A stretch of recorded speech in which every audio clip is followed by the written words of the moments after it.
Shalom, selamat hari Minggu Bapak Ibu, saudara-saudara yang terkasih dalam nama Tuhan. Kita bersyukur kepada Tuhan bahwa hari ini kita boleh beribadah bersama-sama di Minggu 2 Mei 2021. Untuk kita mendengarkan firman Tuhan, saya mengajak kita berdoa. Damai sejahtera Allah yang melampaui segala akal, itulah yang memelihara hati dan pikiranmu dalam Kristus Yesus Tuhan. Amin. Bapak Ibu saudaraku yang terkasih dalam nama Tuhan, saya akan membacakan kepada kita firman Tuhan 1 Raja-Raja pasal 2 ayat 1 sampai dengan ayatnya yang ke-12 dengan judul perikop Lembaga Alkitab Indonesia, pesan Daud yang terakhir sebelum meninggal. Firman Tuhan. Ketika saat kematian Daud mendekat, ia berpesan kepada Salomo anaknya, "Aku ini akan menempuh jalan segala yang panah. Maka kuatkanlah hatimu dan berlakulah seperti laki-laki. Lakukanlah kewajibanmu dengan setia terhadap Tuhan Allahmu, dengan hidup menurut jalan yang ditunjukkannya, dan dengan tetap mengikuti segala ketetapan perintah, peraturan, dan ketentuannya, seperti yang tertulis dalam hukum Musa, supaya engkau beruntung dalam segala yang kau lakukan, dalam segala yang kau tuju. Dan supaya Tuhan menepati janji yang diucapkannya tentang aku, yakni jika anak-anakmu laki-laki tetap hidup di hadapanku dengan setia, dengan segenap hati, dan dengan segenap jiwa, maka keturunanmu takkan terputus dari tahta kerajaan Israel.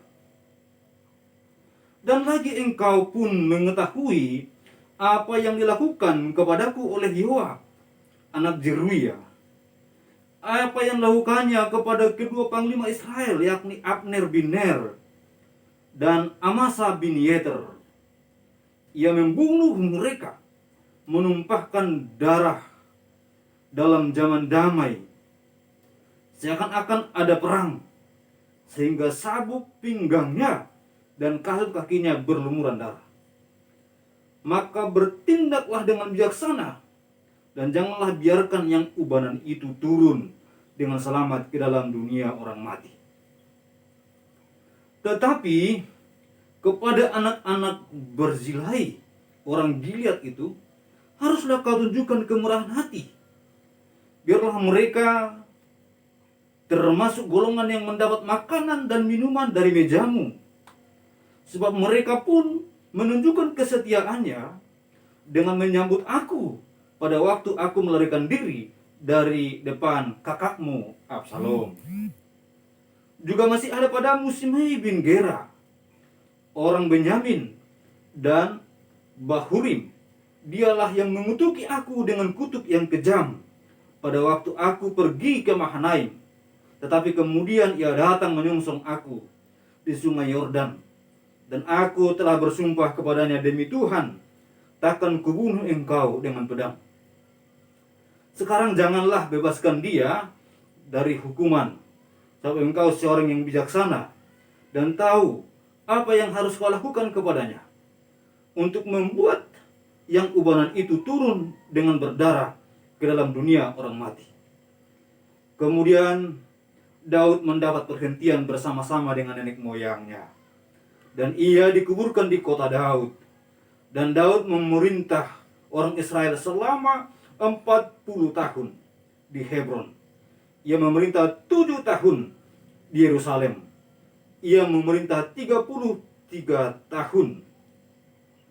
Salomo duduk di atas tahta Daud ayahnya, dan kerajaannya sangat kokoh. Demikian jauh pembacaan firman Tuhan, yang berbahagialah setiap orang yang mendengar dan melakukan firman Tuhan. Saudaraku yang terkasih dalam nama Tuhan, tema kita pada minggu hari ini, setia dan takut kepada Tuhan. Saudaraku, ada sebuah cerita yang sangat menginspirasi saya perihal tentang kesetiaan. Satu kali ada seorang yang sudah usia renta, seorang kakek, pergi membeli makanan di sebuah resto, dan kemudian dengan terburu-buru setelah dia membayar bungkusan itu, dia bawa berjalan dengan cepat sekali, dan karena dia terburu-buru dia menabrak pelayan resto yang sedang membawa piring dan makanan-makanan lainnya. Untung saja yang terjatuh bukan piring yang dipegang oleh pelayan resto, tetapi bungkusan si kakek ini, dan si kakek ini sedikit mengalami goncangan dan hampir terjatuh. Dan pelayan restoran ini begitu sigap untuk menolong dan bertanya, "Kakek, mohon maaf, saya salah. Saya sudah menabrak kakek."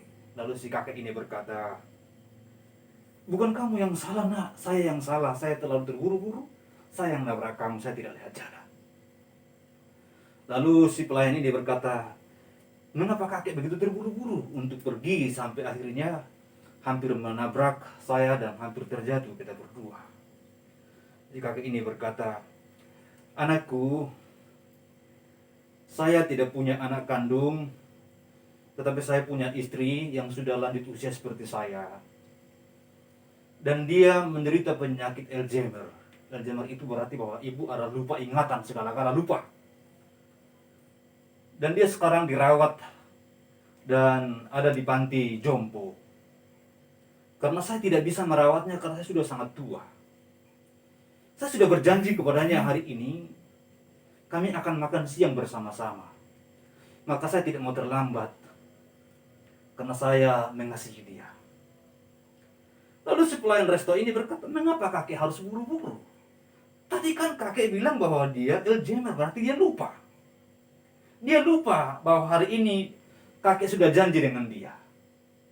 Jangankan tentang janji makan, mungkin juga dia sudah lupa dengan kakek." Lalu si kakek ini berkata, "Benar, anakku. Dia pasti sudah lupa dengan saya. Dia pasti sudah lupa dengan janji itu, janji tentang makan bersama. Tetapi saya tidak pernah bisa lupa dia. Dia adalah istriku. Dia boleh saja lupa tentang saya karena penyakitnya, tetapi saya tidak boleh lupa tentang dia karena dia adalah istriku." Saudaraku yang terkasih, itulah satu kesetiaan yang sangat luar biasa yang dimiliki oleh si kakek itu. Dia berkata bahwa dia mungkin sudah lupa, tapi saya tidak mungkin bisa lupa karena dia adalah istriku. Dan dia pergi untuk makan bersama dengan istrinya yang sudah penyakit Alzheimer itu. Kita tahu pasti bahwa kita memiliki Tuhan yang tidak mungkin lupa terhadap kita. Dia adalah Tuhan yang berkata bahwa dia akan menyertai kita sampai kepada akhir zaman. Dia adalah Tuhan yang begitu setia memelihara kita setiap hari, setiap detik, setiap napas kita adalah bukti kasih Tuhan. Itulah sebabnya setiap kali kita memulai ibadah kita selalu memulai dengan potum dan salam, yang di dalamnya berkata bahwa dia yang tidak pernah lupa akan kasih setianya, tetap memelihara kasih setianya sampai selama-lamanya. Di dalam konsep yang seperti itu, kita diingatkan bahwa Tuhan Allah kita yang sangat mengasihi kita, maka kita pun tidak boleh lupa terhadap Tuhan. Siapapun kita dan bagaimanapun posisi kita, sehebat apapun jabatan yang kita miliki, siapapun ayah kita atau siapapun keluarga kita, apakah golongan tersohor ataupun tidak tersohor, dan bagaimanapun kedudukan strata sosial kita hari ini, maka jangan pernah lupa terhadap Tuhan. Saudara, Daud sebelum mengakhiri hidupnya, dia tahu yang sangat penting yang harus sampaikan kepada anaknya Salomo. Maka dia menyampaikan kepada dia merupakan suatu kata-kata perpisahan yang sangat bermakna. bahwa Salomo harus menjadi seorang yang taat, seorang yang setia kepada Tuhan. Walaupun dia tahu bahwa Salomo akan mewarisi kerajaan, akan mewarisi tahta, akan mewarisi harta, dan akan mewarisi banyak hal.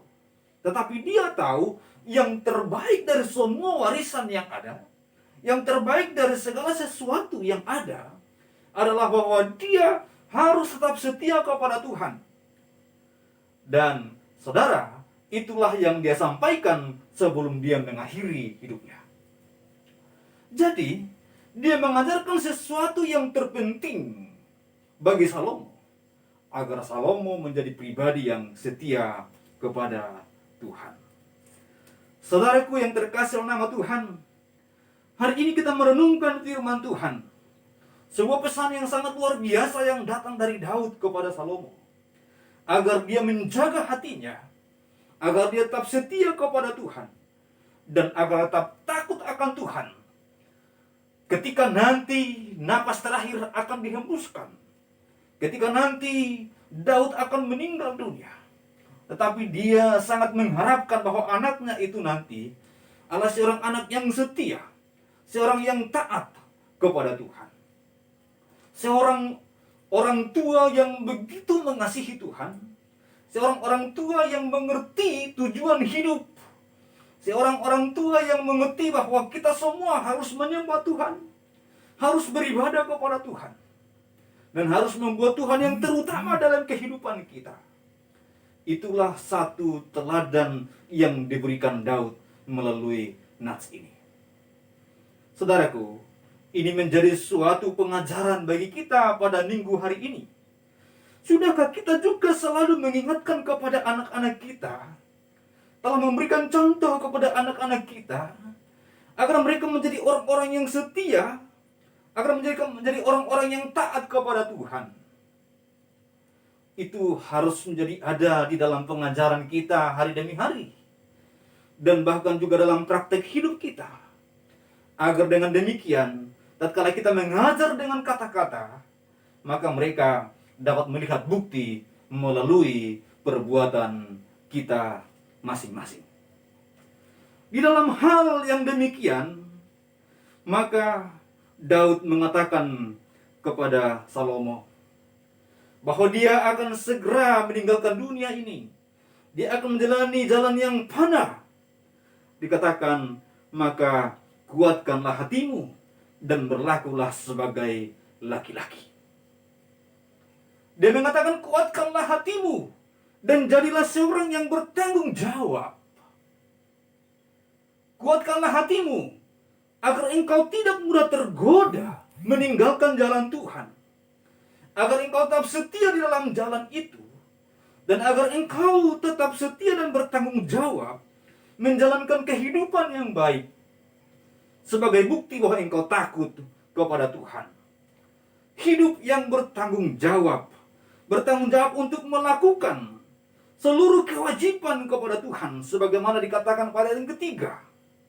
Dikatakan demikian kepada kita, lakukanlah kewajibanmu dengan setia terhadap Tuhan Allahmu, dengan menurut jalan yang tunjukkannya, dengan tetap mengikuti segala ketetapan perintah, peraturan, ketentuannya, seperti yang tertulis dalam hukum Musa, supaya engkau beruntung dalam segala yang kau lakukan, dalam segala yang kau tuju. Dia mengatakan, kuatkanlah hatimu dan jadilah sebagai laki-laki. Artinya bertanggung jawab untuk melakukan perintah Tuhan, bertanggung jawab untuk melakukan kehendak Tuhan, ajaran Tuhan, yaitu firman Tuhan. Saudaraku yang terkasih di dalam Tuhan, ini sesuatu yang begitu penting untuk dilakukan oleh seorang Salomo. Sampai-sampai ayahnya, yaitu Daud, mengatakan kepada dia demikian. Dia harus melakukan kewajibannya, kewajiban ibadahnya, kewajiban mentaati perintah Tuhan, firman Tuhan.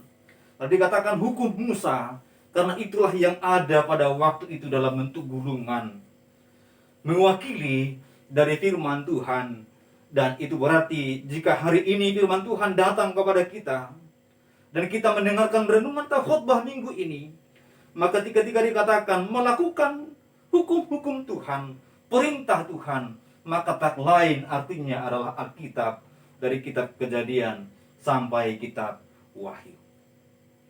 Lakukanlah itu sebagai bukti bahwa kita takut akan Tuhan, sebagai bukti bahwa kita setia kepada Tuhan, sebagai seorang yang bertanggung jawab melakukan kebenaran-kebenaran Tuhan. Hiduplah menurut jalan Tuhan. Itu berarti hidup yang tidak menyimpang ke kanan ataupun ke kiri. Hidup lurus mengikuti apa yang Tuhan mau. Bukan hidup mengikuti apa yang dunia mau. Bukan hidup mengikuti apa yang kita mau. Tapi hidup menurut apa yang Tuhan mau. Saudara-saudara, bagaimana kita dapat mengetahui hidup yang Tuhan mau? Hidup yang Tuhan mau adalah hidup yang sesuai dengan pengajaran firman Tuhan. Bencilah apa yang dibenci oleh Alkitab. Cintailah apa yang dicintai oleh Alkitab. Bencilah apa yang dibenci oleh firman Tuhan. Tapi cintailah apa yang dicintai oleh firman Tuhan. Hindari jika Alkitab berkatakan hindari. Lakukan jika Alkitab berkata lakukan. Jangan pernah menyimpang ke kanan ataupun ke kiri. Jangan pernah mencoba untuk mencari jalan sendiri. Tetapi lakukanlah apa yang Tuhan kehendaki. Sehingga dikatakan bahwa tatkala Salomo melakukan hal itu, maka akan ada upah yang akan dia terima. Itu dapat kita lihat pada ayat yang keempat bagian B, bahwa Tuhan akan menepati janjinya, bahwa jika anak laki-laki daripada Daud tetap setia kepada Tuhan, menurut jalan Tuhan, maka Tuhan akan menepati janjinya, bahwa mereka keturunan Daud tidak akan pernah terputus dari tahta Israel. Itulah janji yang dikatakan sebagai janji yang khusus yang didapatkan oleh Daud. Saudara-saudara, setiap kesetiaan dan rasa takut dan juga perjalanan hidup yang setia dan juga sungguh-sungguh kepada Tuhan pasti akan diganjari dengan berkat dan kemurahan, dengan kebaikan Tuhan.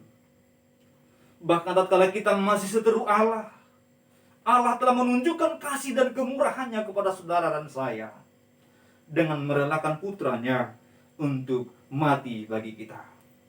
Apalagi jika kita setia kepada Dia, maka Dia akan menunjukkan kesetiaannya, berkat dan kemurahannya kepada kita semua.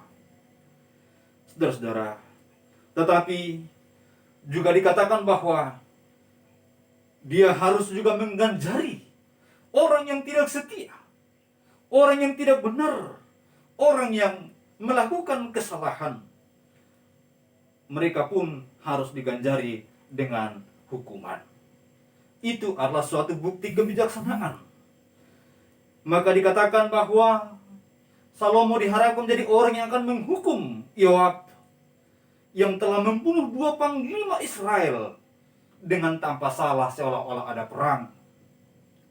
Dan saudara-saudara, dikatakan juga bahwa ada keluarga Barzilai, orang-orang yang bermurah hati kepada Daud sebelumnya, maka harus dilakukan juga kebaikan bagi mereka. Saudara-saudara, dari 2 kisah itu, apa yang boleh kita tangkap?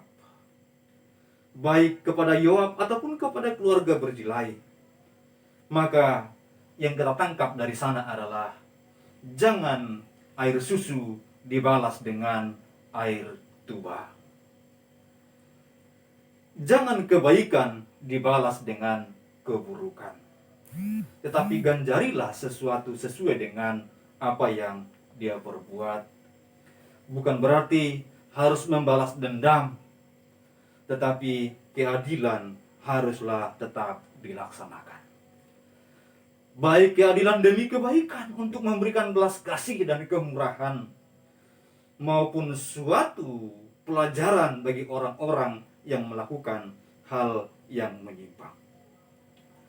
Demikianlah Salomo diajarkan untuk dia setia kepada Tuhan. Demikianlah Salomo diajarkan juga untuk dia takut akan Tuhan. Rasa takut akan Tuhan yang membuat dia harus berjalan dengan jalan Tuhan, yang tidak boleh menyimpang dari jalan Tuhan. Rasa takut akan Tuhan bahwa dia harus melakukan semua tanggung jawabnya, tanggung jawab ibadahnya kepada Tuhan, baik melalui hidupnya, bahkan juga melalui persembahan atau melalui apapun. Bahkan di dalam pemerintahannya, dia harus menunjukkan rasa takut itu kepada Tuhan. Saudaraku, rasa takut akan Tuhan akan berbeda dengan rasa takut akan manusia. Sebab rasa takut akan Tuhan akan membuat kita berani menghadapi dunia ini. Tetapi ketika kita tidak takut akan Tuhan, kita akan takut menghadapi dunia ini. Disitulah letak perbedaannya.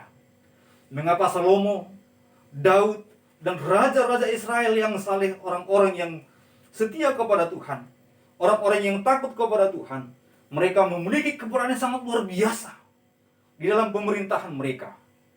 Karena ketika mereka menjadikan Tuhan di dalam hidup mereka yang terutama, ketika mereka takut akan Tuhan, maka mereka tidak takut lagi akan dunia ini.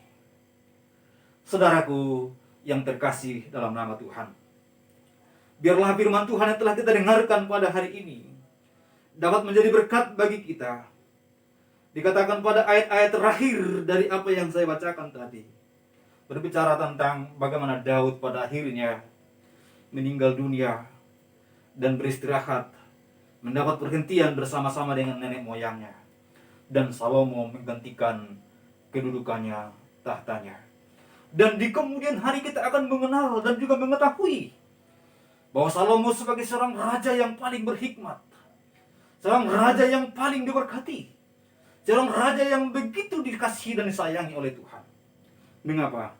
Karena dia mendengarkan nasihat orang tuanya ini. Dia takut akan Tuhan, dia setia kepada Tuhan, lalu Tuhan memberkati pelayanannya, lalu Tuhan memberkati kerajaannya, lalu Tuhan memberkati hidupnya untuk dia menjadi berkat bagi banyak orang. Saudara-saudara, oleh karena itu, biarlah kita juga menjadi orang-orang yang takut akan Tuhan, yang setia kepada Tuhan, melakukan seluruh ketetapan Tuhan, dan Tuhan pun akan memberkati kita. Saudaraku, saya ingat kembali kisah tadi. Si kakek itu berkata, dia memang sudah melupakan saya, tetapi saya tidak bisa melupakan dia, karena saya adalah suaminya. Saudaraku, bahkan tatkala kita lagi sudah lupa, bahkan ada kalanya kita tidak setia kepada Tuhan, tapi Tuhan begitu setia kepada kita. Kesetiaan yang sangat luar biasa dengan pengorbanannya. Maka sekarang, ambil satu komitmen bahwa kita harus setia kepada Tuhan, mengasihi Tuhan dalam hidup kita. Kita berdoa. Terima kasih Bapa atas kasih-Mu. Kami diingatkan bahwa Tuhan yang penuh kasih dan setia kepada kami. Dan kami berjanji kami akan menjadi pribadi-pribadi yang setia, pribadi-pribadi yang takut akan Engkau, yang mengutamakan Engkau dalam kehidupan kami. Mampukan kami melakukan janji ini, dan mampukan kami menjalani hari-hari hidup untuk menyenangkan hati Tuhan. Bapa, kami berdoa bagi saudara kami yang sakit, jamah sembuhkan mereka. Bagi mereka yang lemah, dikuatkanlah mereka oleh kasih-Mu. Bagi mereka di dalam kedukaan, berilah penghiburan. Bahkan salah seorang anggota keluarga kami yang berada di Nusa Tenggara Timur, yang Tuhan telah panggil, biarlah Tuhan memberikan penghiburan bagi semua anggota keluarga kami, dimanapun mereka berada. Kami berdoa ya Allah, kami buat gereja Tuhan, kami berdoa buat para pelayan Tuhan, kami berdoa bagi bangsa dan negara kami. Kami berdoa buat pemerintah, mulai dari tingkat presiden sampai tingkat RT. Dalam tangan-Mu kami serahkan segalanya, agar Tuhan tuntun, jaga, lindungi, dan berkati kami semua. Terima kasih Bapa, terima kasih Tuhan. Inilah doa kami kepadamu. Maka sepanjang usbu yang baru ini kami yakin kami diberkati Tuhan. Kami yakin kasih dan kemurahan Tuhan terus melimpah atas kami semua. Mari Bapak ulurkan tangan kasih Tuhan, berkati kami dalam perjalanan hidup kami sepanjang usbu ini. Maka kemanapun kaki kami melangkah, disitulah Tuhan memberkati kami. Apapun yang kami kerjakan dengan tangan kami, disitulah Tuhan memberkati kami pula. Terpujilah Engkau. Saudara-saudaraku yang terkasih nama Tuhan, mari kembalilah kepada aktivitasmu masing-masing dan terimalah berkat Tuhan. Kiranya kasih karunia dan damai sejahtera dari Allah Bapa dan Tuhan kita Yesus Kristus dengan perantaraan Allah Roh Kudus itulah yang menyertai dan berkati saudara hari ini sampai selama-lamanya. Amin. Amin. Tuhan berkati kita semua. Sampai ketemu kembali di edisi berikutnya.